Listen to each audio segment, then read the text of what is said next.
വംശീയ കലാപങ്ങൾ ശമിച്ചതിന് പിന്നാലെ ബ്രിട്ടനിൽ ആശങ്ക സൃഷ്ടിച്ച് നോട്ടിംഗ്ഹാം ഹിൽ കാർണിവലിൽ കത്തിക്കുത്ത്. നോട്ടിംഗ്ഹാം ഹിൽ കാർണിവലിന്റെ ആദ്യ ദിനം അക്രമത്തിൽ മുങ്ങി. കാർണിവലിന്റെ ആരംഭമായ ഫാമിലി ഡേയിൽ അരങ്ങേറിയ അക്രമങ്ങളിൽ 3 പേർക്ക് കുത്തേറ്റു. 15 പോലീസ് ഓഫീസർമാർക്ക് അക്രമം നേരിടേണ്ടി വന്നപ്പോൾ 90 പേരെ അറസ്റ്റ് ചെയ്തതായി മെട്രോപൊളിറ്റൻ പോലീസ് വ്യക്തമാക്കി. 3 പേർക്ക് കുത്തേറ്റതിൽ ഒരു 32കാരി അതീവ ഗുരുതരമായ പരിക്കുകളോടെയാണ് ആശുപത്രിയിൽ ചികിത്സയിലുള്ളത് എന്ന് മെറ്റ് പറഞ്ഞു. 29കാരനായ വ്യക്തിയുടെ പരിക്കുകൾ മാരകമല്ല. അതേസമയം കുത്തേറ്റ മറ്റൊരു 24കാരന്റെ സ്ഥിതി വ്യക്തമല്ല.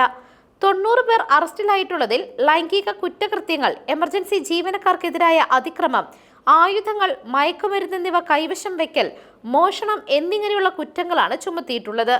ആക്രമിക്കപ്പെട്ട 15 പോലീസുകാരിൽ ആർക്കും തന്നെ ഗുരുതരമായ പരിക്കുകളില്ല.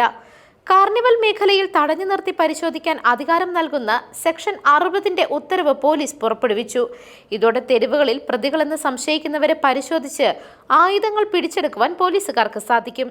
ഇതിനു പുറമെ മുഖം മറച്ചെത്തുന്നവരോട് ഇത് നീക്കം ചെയ്യാൻ ആവശ്യപ്പെട്ടാൽ അധികാരം നൽകുന്ന സെക്ഷൻ 60AA ഉത്തരവും നിലവിലുണ്ട്. ഇതുപ്രകാരം മുഖം മറയ്ക്കുന്നവരോട് ഇത് നീക്കം ചെയ്യാൻ ആവശ്യപ്പെട്ട് അനുസരിക്കാത്ത പക്ഷം അറസ്റ്റ് രേഖപ്പെടുത്തുവാൻ കഴിയും. News desk മെഗ്നവിഷൻ.